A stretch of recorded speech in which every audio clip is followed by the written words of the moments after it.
Hello and welcome back to the AA NBA podcast. I'm your host, Aiden Hammond. And I'm Aditya.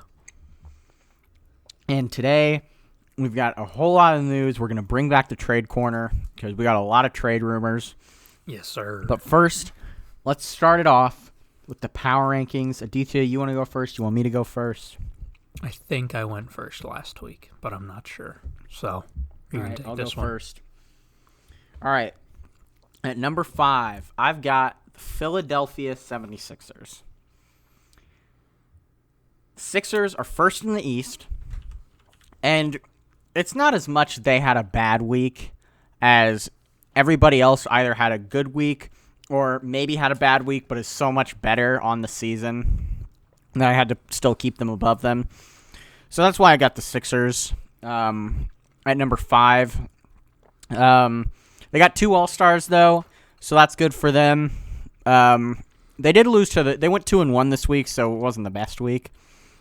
They beat the Raptors, the Mavericks, and then they lost to the Raptors. So that's really it for the Sixers. I mean, it wasn't as much their incompetence as every other team's competence. At my number 5, I have the Lakers, actually.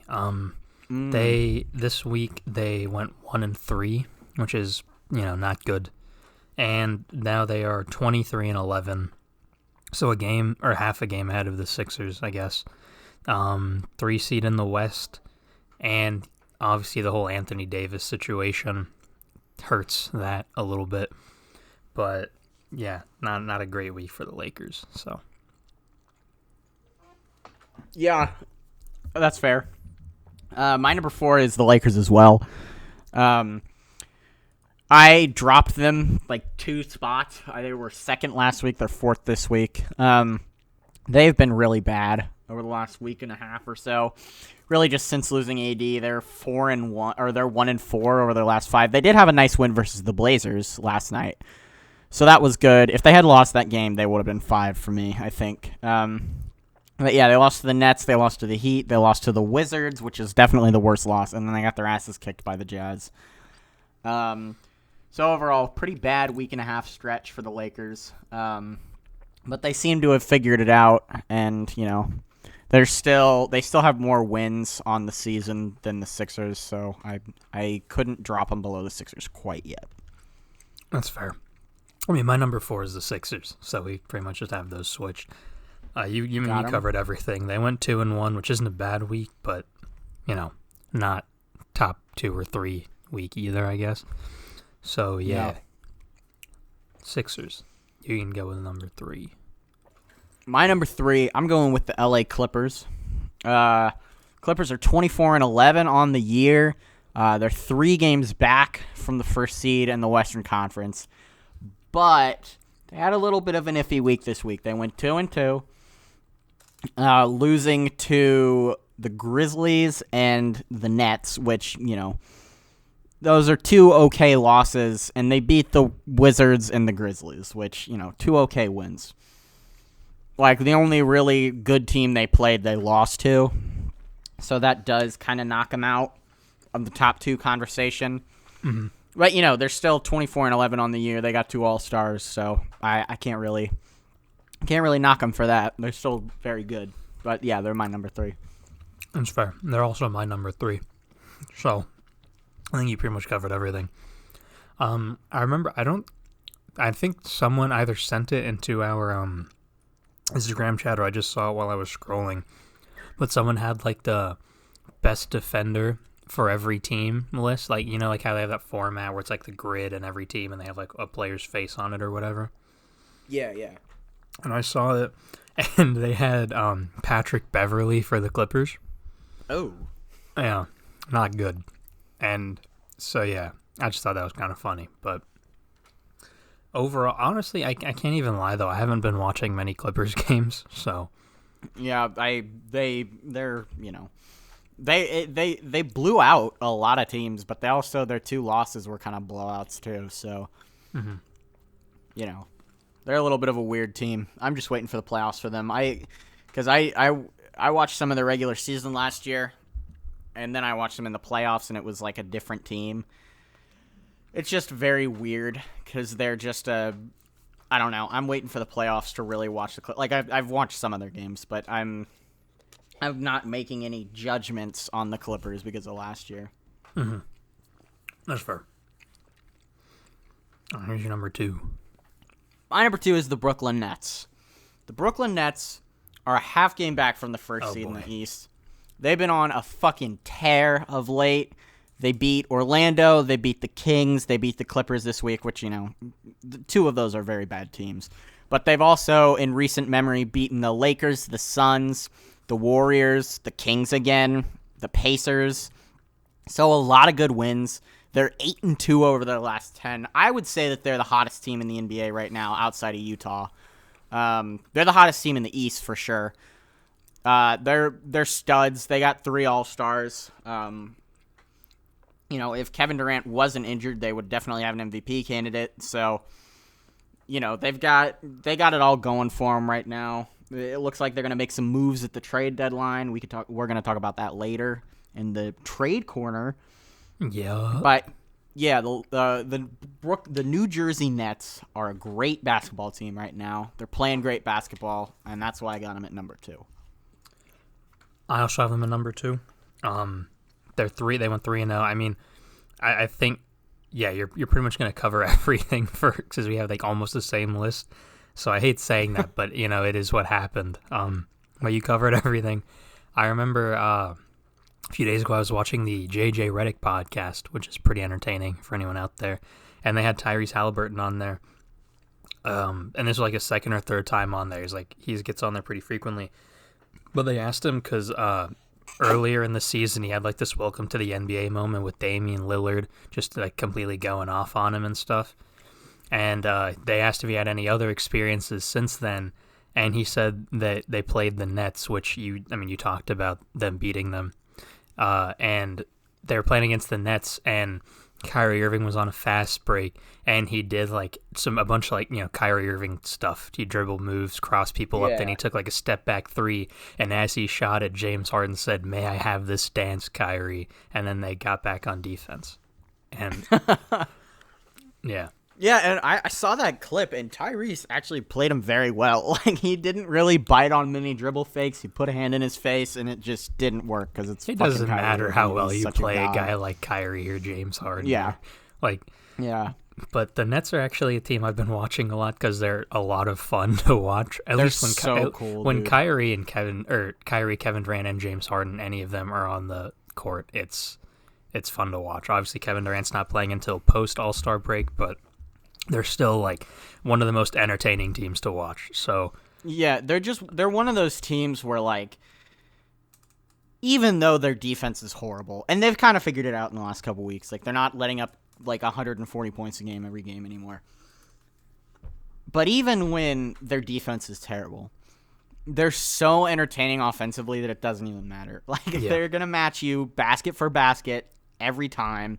That's how they beat a team like the Clippers. That's why I think that, the Lakers aren't quite as heavy favorites with the Nets playing right now. So the thing with a team like that is when you're so stacked offensively, even if the other team scores, they're not going to stop you from scoring, and then you're just waiting for that team to start missing shots, and then you win the game. Like you can only trade baskets with a team like the Nets for so long until it becomes impossible to match. Yeah.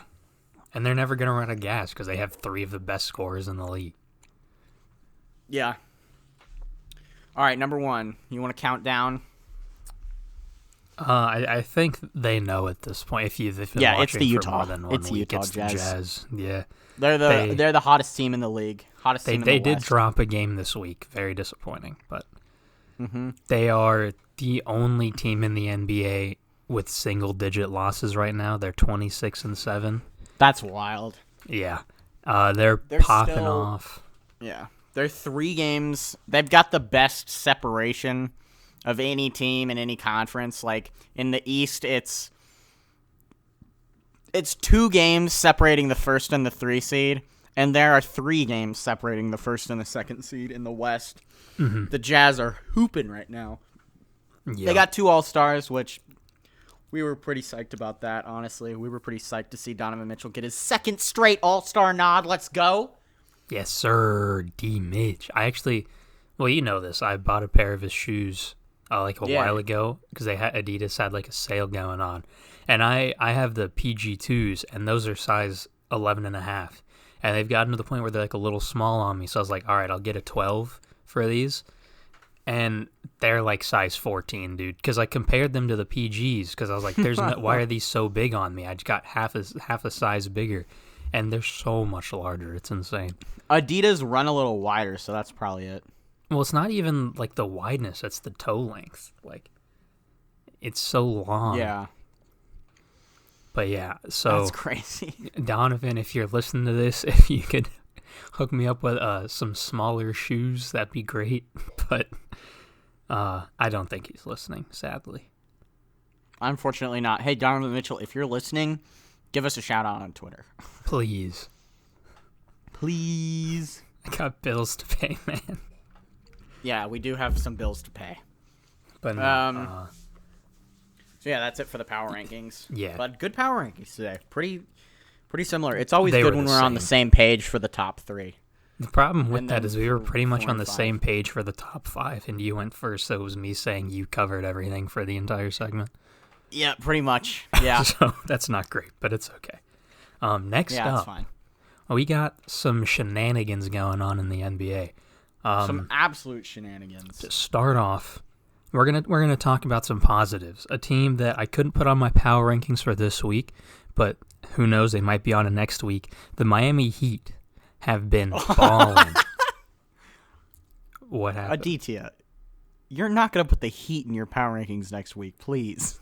Dude, they're the 5 seed right now. It's very possible that they move up Yeah, but to, they're like, 16 and they have 17 losses. yeah, okay, and the Bucks have been bad, so it's very possible that they move up to the 3 seed. They have more losses than the 10 seed in the West.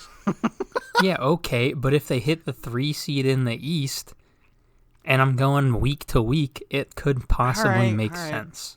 Look, all I'm saying is I don't know how many games they play this week, but if they go 4-0 and a team like the Bucks drops a few games, it's very possible that they could be in what the about power the Suns or the What if the the Suns lose all Lakers? their games too?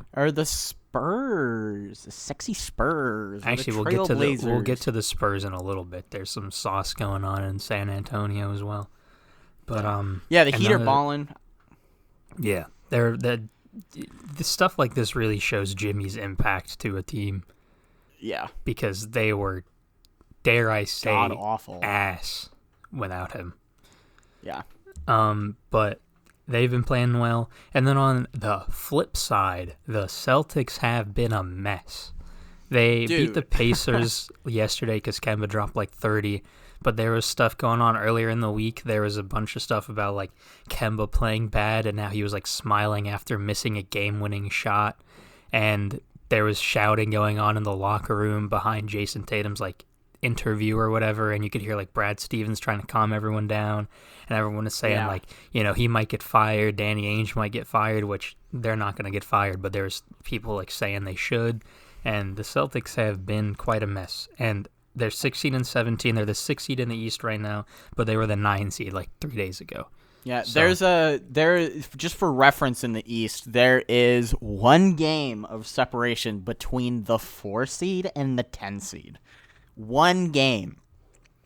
For example, if the Pacers won like 4 straight, and the Raptors and a couple other teams split with each other, they would be the 4 seed. yeah. A team like the Hornets could right just as easily be in the playoffs. Like, it's crazy how bad the East is fucking terrible. But we can talk about that. Yeah, the another East time. sucks. But yeah, they got like the Hawks ran laps around them. The Hawks. Yeah, of I all don't teams. know. I don't know if I would say that it's guaranteed that Brad Stevens won't be fired. I don't think he should be fired. I think he's an excellent coach. But the Celtics are historically kind of impatient with coaches at times.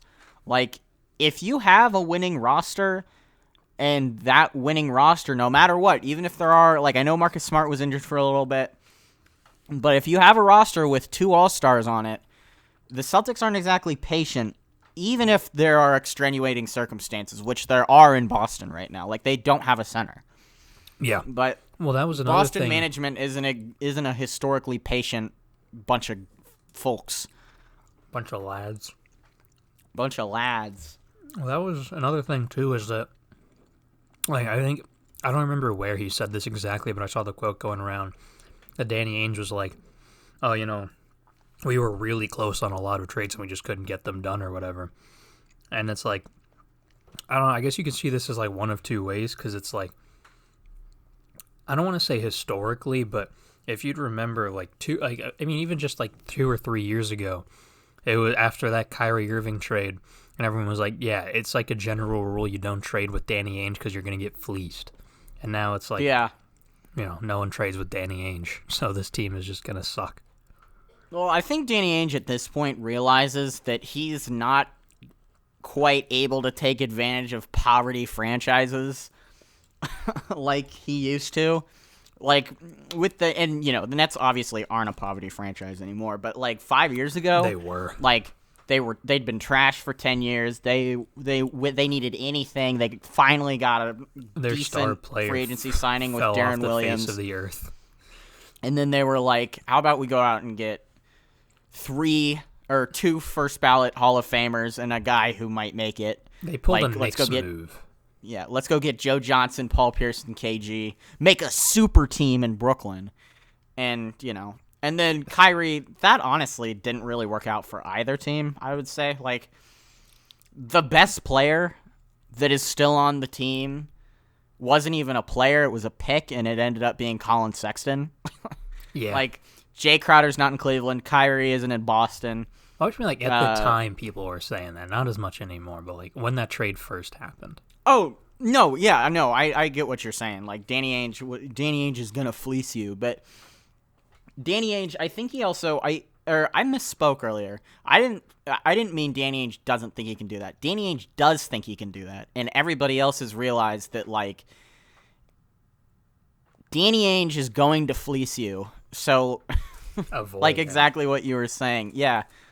Like, Danny Ainge still thinks that it's 2015. Danny Ainge still thinks that he can take advantage of teams. And everybody knows that Danny Ainge can't anymore. Mm-hmm.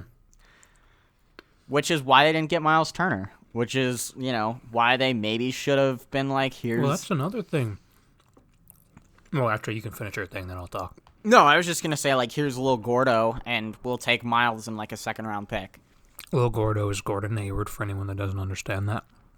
Yeah. But that's the thing, too, is, like, they're so lacking in the center position right now. And I think we probably talked about this before on the podcast, too, but, like, he let Kyrie Irving walk. That was, you can, maybe not for a lot, but you could get something for him. A team will trade for a guy like Kyrie Irving on a 1-year deal regardless. Then the Pacers offered Miles Turner for Gordon Hayward. He declined that, and then Gordon Hayward walked. He let Terry Rozier walk, and Terry Rozier's been balling in Charlotte. So, like, he just hasn't been bringing back... Aditya, that $28 million player exception is putting up numbers for the Celtics right now. Yeah, they got a trade exception, and no one's going to trade with Danny Ainge, so that's useless. Like, they're just not... They're not making use of players that they have on their roster. They're just letting them walk. And then it's shown that these players thrive on other teams. So it's like... And then also, the whole thing they had with Kemba, and, Celtics players are notorious... Or the Celtics organization is notorious for ruining their guards.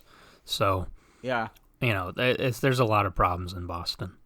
They're still a good team. They still have Jason Tatum and Jaylen Brown, but... Yeah. I saw a really funny tweet the other day, and it was like, I can't wait to see which players the Celtics, or which 3 All-Stars the Celtics are going to almost trade for at the deadline. Because, like, that really is true. Every year, it's like, the Celtics almost trade for, like, 3 players, and they just don't ever pull the trigger. I saw a tweet. I think someone sent it into the group chat, but it was like, Jason Tatum and Jaylen Brown are really good at scoring the ball, but other than that, they're pretty, like, one-dimensional. They don't create shots for teammates. Ooh. They don't make their team better. They are really good scorers, and, that's about it. On the offensive end, obviously, they're both good defenders, but I saw that tweet, and it was like not entirely true, but I could see where they were coming from in that sense. And, then bringing in a guy like Kemba Walker, who is also essentially the same thing minus the defense, maybe wasn't a great idea. Yeah, but also, like, Jason Tatum is a much better passer than I think people give him credit for. Yeah, but also I think there's a difference between being a passer and playmaking. Right, you can pass the ball to the open guy, but if you're not actively creating shots for people, there's a big difference there. Yeah. Anyway, Celtics are a mess right now. They'll probably figure it out because they have very good players and good coaching and organization and stuff. But, right now they're struggling, and as a Pacers fan, I can take solace in that. They're a team to watch right now. They beat us. Yeah, but the Pacers aren't doing too hot right now either. Yeah, well, that's true. I would say that the Celtics are like probably first on my list. That they're a team that's going to buy at the trade deadline. They have to make a move because that's the other thing. Jason Tatum and I think this is the last year of Jason. I think Jason Tatum's extension kicks in next year. Yeah.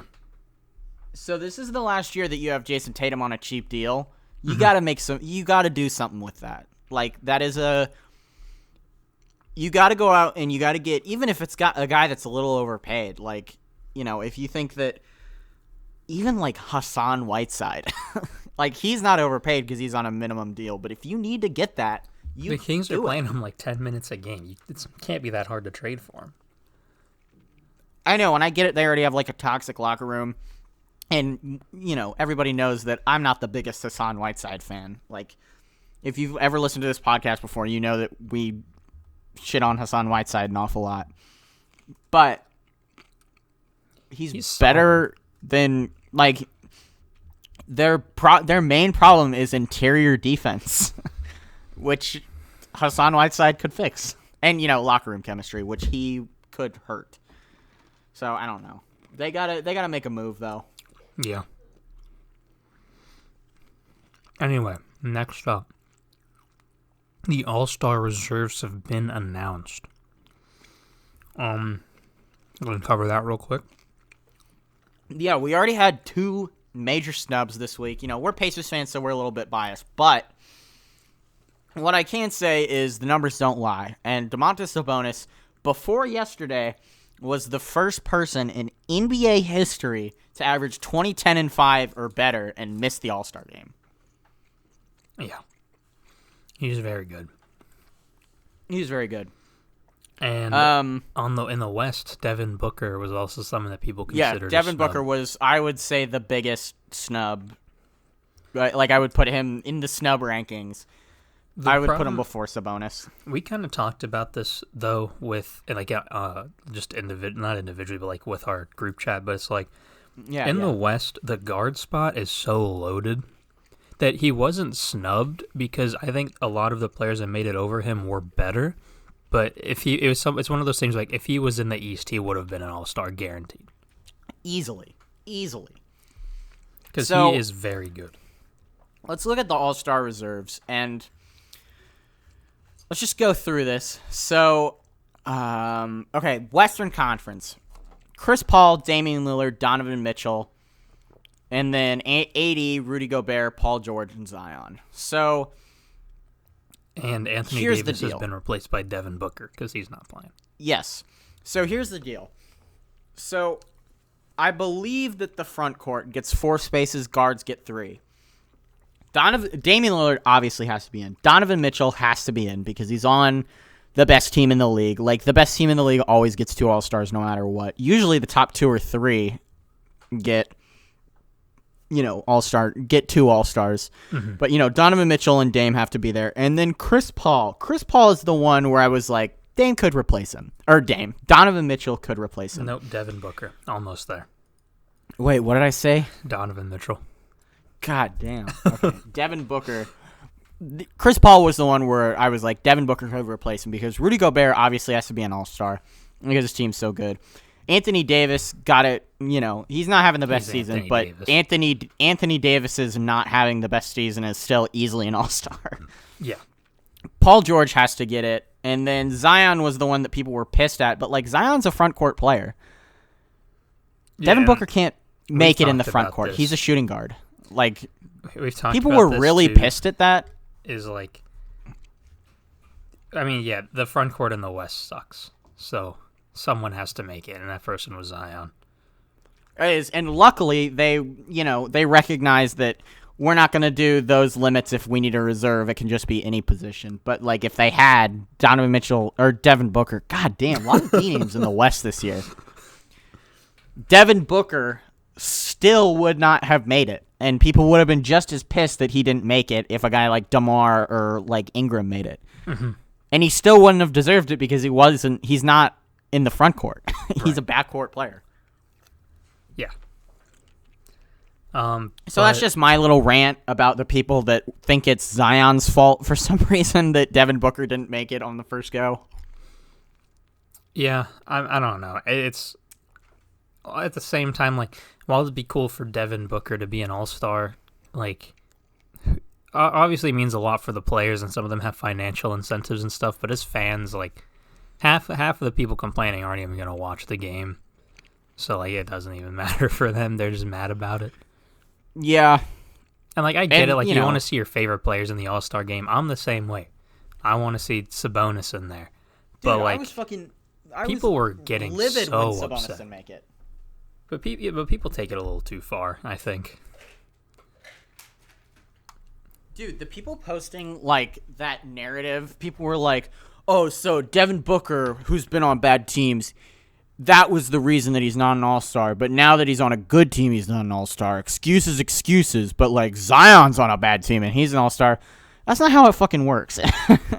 Devin Booker, I would say that this is easily the highest concentration of talent at any position group in any conference ever. Like, the Western Conference guards at this point, there are so many. Like, there are 3 first-ballot Hall of Famers playing right now in the West.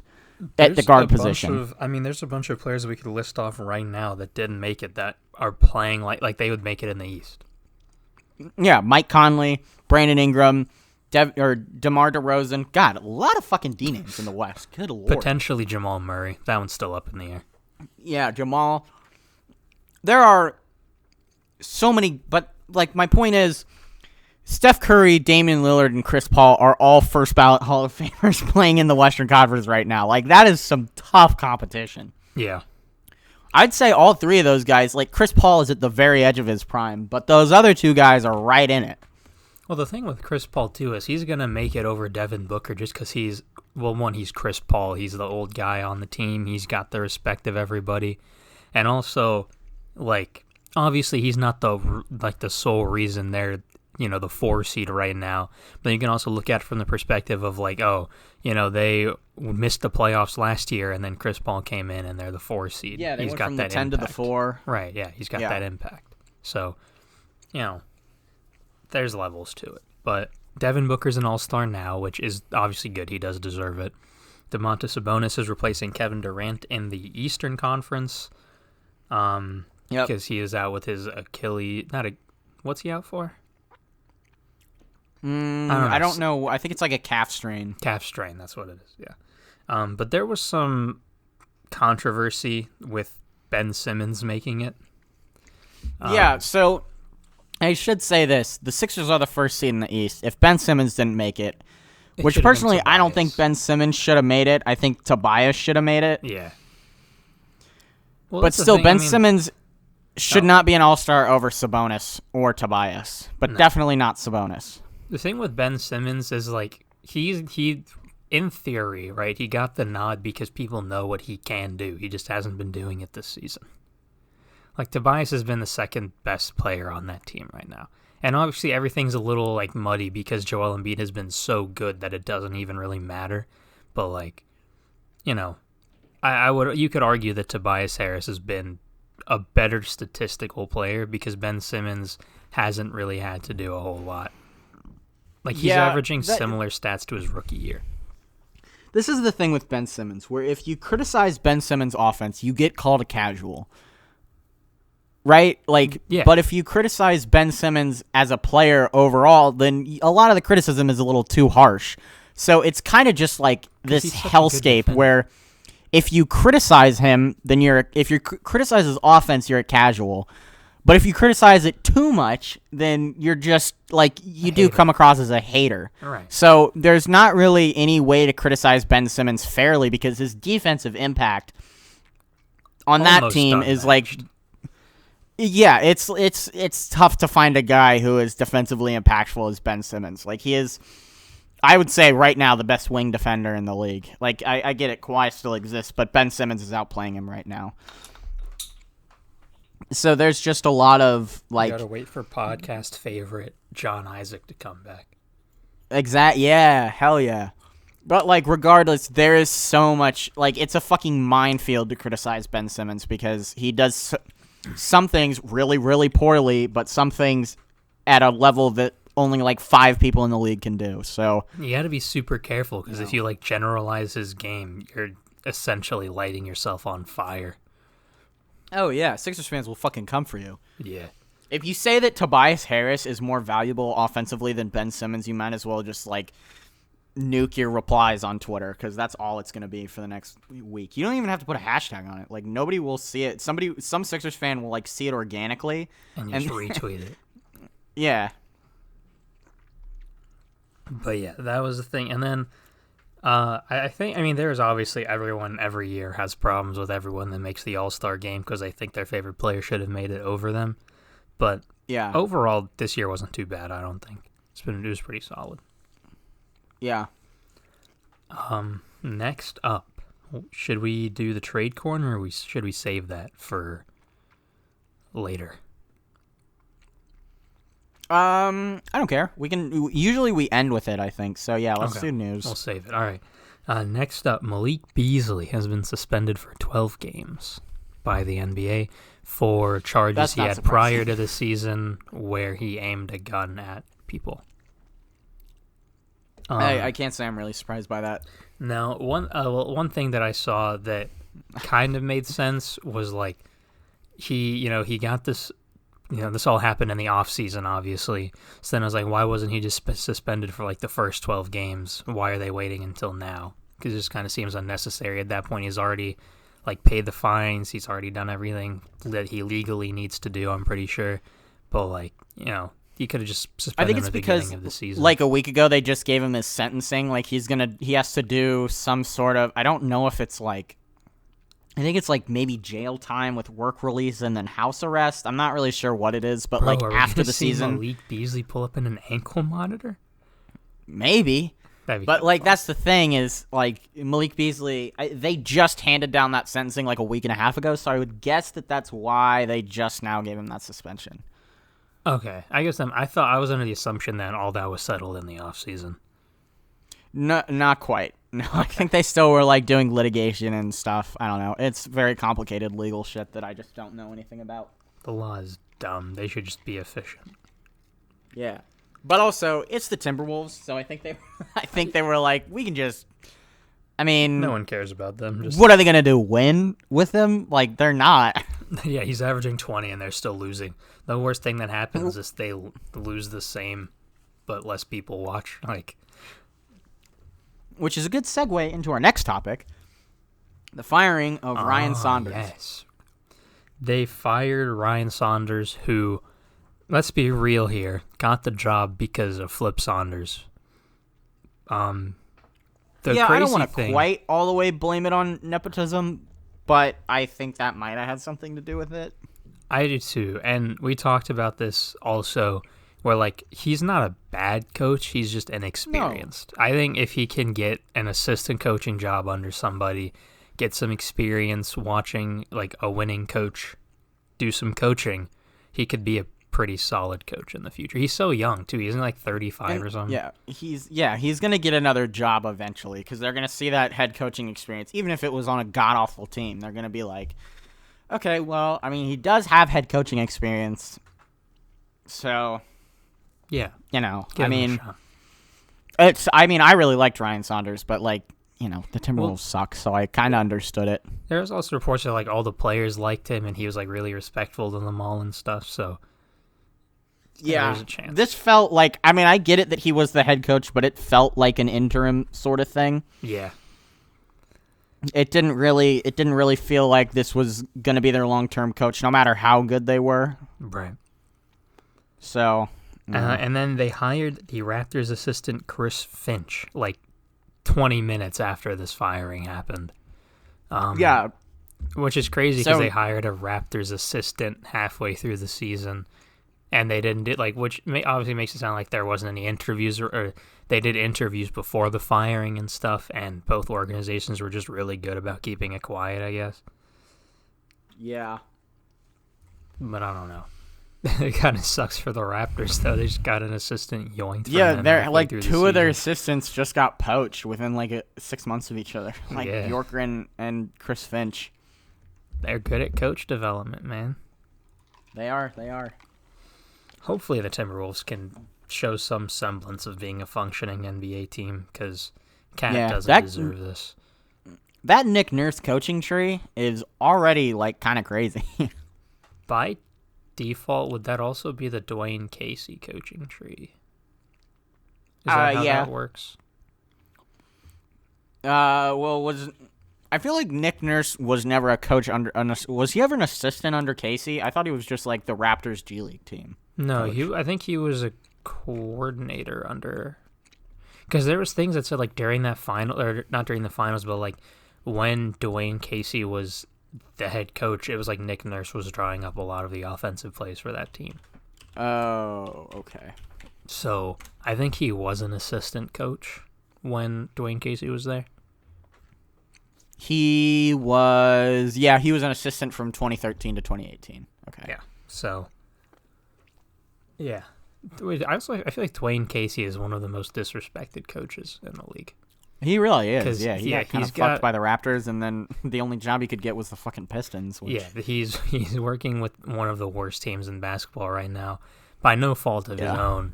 And as soon as the Raptors got Kawhi, which, was their chance to win a championship, they're like, yeah, we'll see you around. Have fun. Yeah. Which, I mean, I think Nick Nurse is a better coach than him, so I could see why they made that move, but it's also like you got to feel bad for the guy a little bit. Yeah. Because he's just been getting screwed. Definitely, yeah. Anyway, next up. This is just a short one I wanted to throw out there. Demarcus Cousins was waived by the Rockets.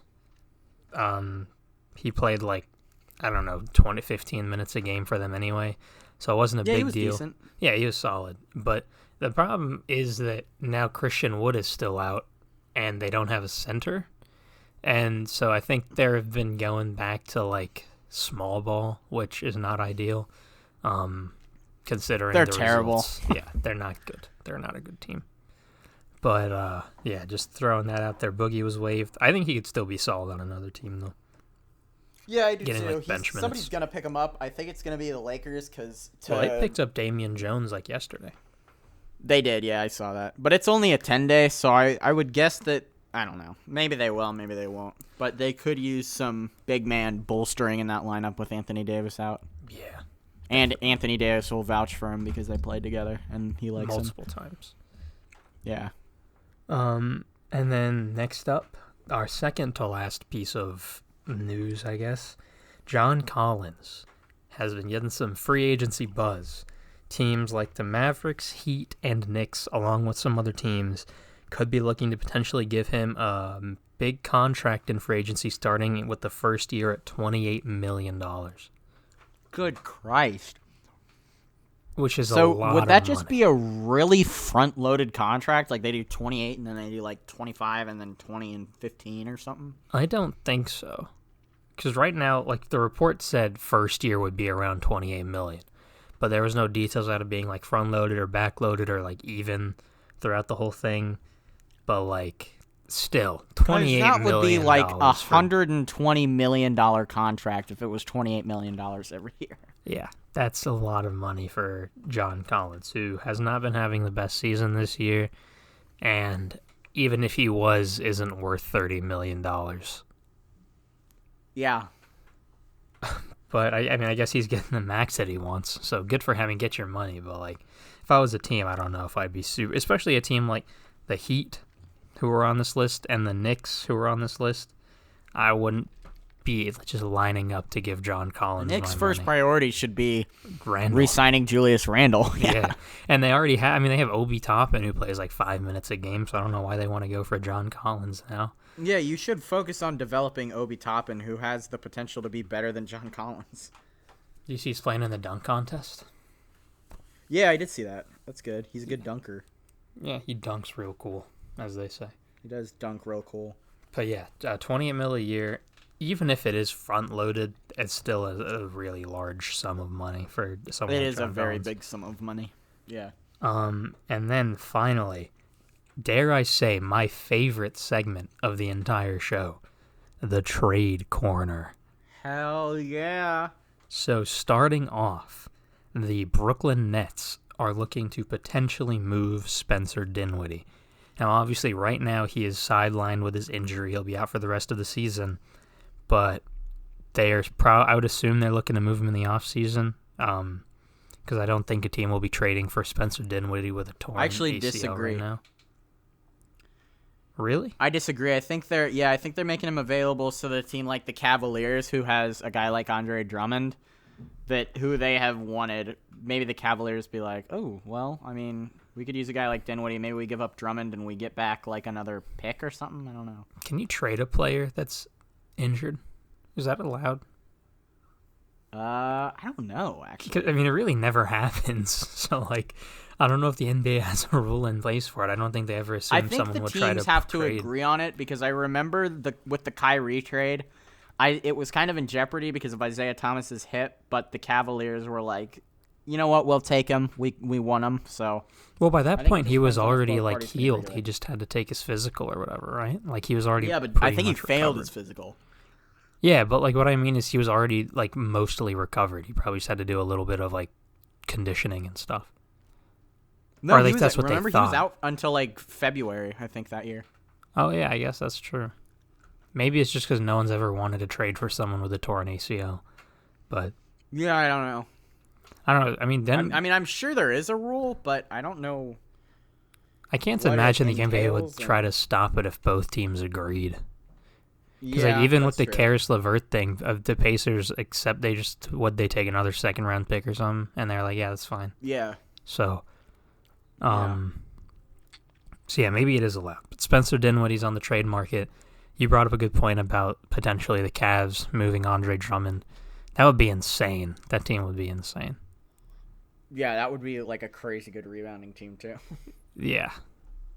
And it'd be the two players that in 2013 everyone was mixing up. At least I was. DeAndre Jordan and Andre Drummond. I always got them mixed up. Really? Yeah, because they have similar names. They're both centers. And similar play styles. Yeah, and similar play styles. They were just on different teams. Yeah. But yeah, so Spencer Dinwiddie's on the market. Another one, the Spurs are looking to move DeMar DeRozan and LaMarcus Aldridge, which is strange because DeMar's playing like an all-star and they're the 5 seed. But Yeah, I don't know why they would do that. I guess I could understand Aldridge because he's getting older and stuff. But Yeah. If they can get picks, it's whatever. But I don't know what kind of picks LaMarcus Aldridge and DeMar DeRozan are going to get you at this point. well, DeMar probably could get you some, but LaMarcus, I don't know. The thing is that they're the 5 seed. They're content. They're comfortably in the playoffs. They Yeah. could. I don't think they're gonna make the finals or anything. But you're coached by Pop. You could make a little finals run there. You've got young pieces already. You don't need more draft picks. You have enough players that are young and already. You just got to develop them. Bring in. Yeah. You have a potential next head coach ready with Becky Hammond. I don't understand the point of trading your best players, falling out of the playoffs, and then just getting more draft picks. Yeah, I agree with that. And I also, with Aldridge, maybe you could get something good, but it doesn't seem very likely. Yeah, he's 36. I can't imagine a team, unless it's maybe the Celtics, are going to give up all that much to get an older guy. But with the Celtics, what are you really getting in return? Because they're obviously not going to trade anyone valuable to them, and their picks aren't going to be valuable. Yeah, that's true. I don't know. That's a strange situation in San Antonio. Yes. Next up, Kyle Lowry. I don't think he's officially on the trade block, but he said if he were to get traded, he would like to be traded to Philadelphia, which makes it sound. I think they said that they are. That's a open. weird thing to say if you don't want to be traded. Well, I think there was rumors that he was available for trade if teams wanted to trade for him, but he wasn't officially they weren't trying to actively trade him away. He was just available. Yeah, I mean, yeah, you're right. It probably was a situation where he was like, "Oh, look, I see these rumors. If you do want to trade me, make sure it's to this team." So, Philly's a good team. What do you think a trade package for him could look like? Because he is a very good player. Okay, I saw this one being thrown around, or at least something sort of similar. So it would have been. Hold on, let me pull up the Sixers roster to jog my memory.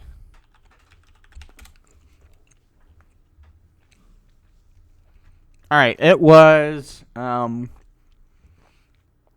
Green, Tyrese Maxey, I think Matisse Thybulle was in there. So Danny Green, Tyrese Maxey, and Matisse Thybulle, and a first-round pick for Kyle Lowry. And I think that was a good one. It's not bad. I guess if I'm the Sixers, I'm a little wary of that just because of how much depth you have to give up. Some very I would good agree. bench players for you.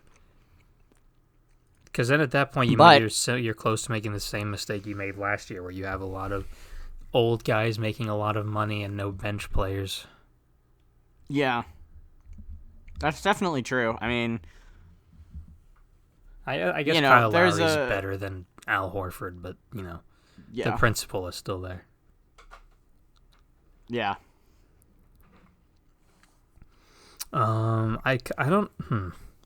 Obviously, I don't think they're obviously not going to go up and beat. I don't see them giving up Simmons or Harris, just because honestly those guys are so valuable to that team. But I don't know if I'm the Sixers. I don't know if I want to trade a guy like Seth Curry away, either. Maybe that's just me saying that because I like Seth Curry, but he's putting up 15, 16 a game for them on very efficient shooting, which is what they need around that team right now. So I don't know. I guess maybe if you could give up an extra pick or two and save someone like either Maxey or Thybulle, maybe. But then I don't know if the Raptors would accept it at that point. So I don't know. That's a very I think it's gonna be balanced because a team like the Sixers are a guy like Lowry away from championship contention, but they also could be a guy like Tyrese Maxey breaking out or Danny Green hitting a really good shooting stride away from contention. So it's really just which gamble are you willing to take? And also, Kyle Lowry's 34, 35, so right. A guy like, Tyrese Maxey could be your future, one of your future starting guards. So I don't know, I don't know. It's just it's a very tough conundrum situation in there in Philly because there are a lot of ways you can go with this to compete now. Yeah. Or if you want to go long term competing, if you want to win maybe 2 or 3 championships, maybe stick with Maxey. I don't know. And that's the thing that's interesting about these rumors and stuff is obviously we're not in the minds of general managers, but it is fun to theorize on where teams think they are, Yeah, definitely. And then the last one, quite possibly my favorite because it's very interesting. The Mavericks are looking to move Mr. Kristaps Porzingis. Yes. And there were rumors about them potentially trying to talk to the Warriors about a trade. But the reason I like this trade rumor so much is because it really can go one of two ways, because it depends on where teams value Kristaps, because obviously he's gotten hurt a lot and his play has taken a visible hit from recovering from all these injuries all at once. But when he is healthy and if he can, maybe not reach the best that he was, but if he can get back into shape and get back to some semblance of what he was he's a very valuable player to a team. Just because of how good he is at shooting and how big he is, so he can play some good defense. But there's two ways to think about it, because he could either have a lot of value or no value. Yeah, well, I mean, he's 25. He's 7'3", which is ridiculous. But yeah, he does get hurt a lot. And it is kind of tough to gauge what the market would look like. I think you could easily fetch a first-round pick, though. I think you could, from a team that's willing to buy on him. And a team like the Warriors, they said they're not interested, but I think for the right price they would be. I do too, but obviously they're not going to give up Steph, Clay, or Draymond. Those guys are all off the table regardless. Definitely. What? I don't think they trade Draymond just because of how You don't think so? He had there's just their last game. He had a triple double with 19 assists. Yeah. He and when he's off the court, there's a visible difference. Him and Steph Curry just play so well together. Because I think it's Draymond knows the system. He knows all the players very well. He knows what he needs to do to help. He's just a smart player. That's true. And then also maybe they could trade Wiseman, but I don't know if I'd want to do that because it's a big risk. Absolutely not. I wouldn't do that for Porzingis because Wiseman hasn't had any injury issues so far this year. He's such a stud. And, I guess, well, that's true, yeah. But I think that was for COVID, wasn't it? No, he hurt his wrist. But he hasn't had any injury issues like Porzingis is. Right, yeah. And I get it, Porzingis maybe has the higher ceiling, but, James Wiseman, the sky's the limit for that dude right now. I don't know why they would trade him for a guy who is injured so much like Porzingis. Yeah. I think it's at this immediate moment, Kristaps is better. But, Wiseman is a much less of a risk. And, it's not even a long-term risk. It's Kristaps could get hurt. I mean, he's shown he can get hurt very easily. And, if it's not an Achilles or ACL injury or something that sidelines him for, 2 or 3 weeks and he misses a big chunk of the playoffs could be enough damage to kill a run. Yeah, in 3 or 5 or 6 years, we could be looking at James Wiseman, all-star, and we could be looking at Kristaps Porzingis as, that really fun guy that, the guy that could have been kind of Greg Oden or something, where, he was good when he played. I mean, not like Greg Oden, because he was hurt so much and it ruined his career, and he never really got it started. But a guy like maybe Brandon Roy, where, he was super fun and looked like he was the future of the league, and then, he had to retire early because of injuries, which hopefully not, because Porzingis is awesome. But, if you're the Warriors, I don't think you want to take that risk. Right. And I think there's also, if you're the Mavericks, right now, I mean, they have Luka, he's going to be this insane guy, but they're lacking so much on the defensive end. Because, Dorian Finney-Smith is cool and all, but other than that, you got Luka, who's not a very good defender. Kristaps, who's still, he's still really recovering from his injuries. He's not the same. Kristaps is going to go out there and get you 3 blocks a game. Guys like Tim Hardaway are okay, I guess, but you don't want your defense riding on guys like that. You need to get an actual defensive leader, I guess. Which is probably what they were going for Draymond, because he can be that, but I don't think the Warriors are going to give up a guy like him. Yeah. Definitely. But, I don't know. What other teams do you think they could trade him to? Because, again, I don't know, what the market's looking like for a guy like Kristaps. So then at that point, it's kind of difficult. Yeah. I don't know. We'll just see what happens. Maybe by the time we're here next week, there will be breaking news. Kristaps Porzingis has been traded for Joel Embiid, and the world will go crazy. Yeah, maybe. It's definitely possible. Hopefully not. Hopefully not. Move. Yeah, no. That would not be ideal for the 76ers, but yeah. Mavs fans would love it, I guess, and that's cool. But I think that's all we got this week. That's all we got this week. We'll see you guys in the next one. Remember to like and subscribe and all that stuff. Check out the description for our personal channels and podcast, email, Twitter, And Aiden's football article is still there, I think. So, yeah. Yep. See you guys in the next one. Bye.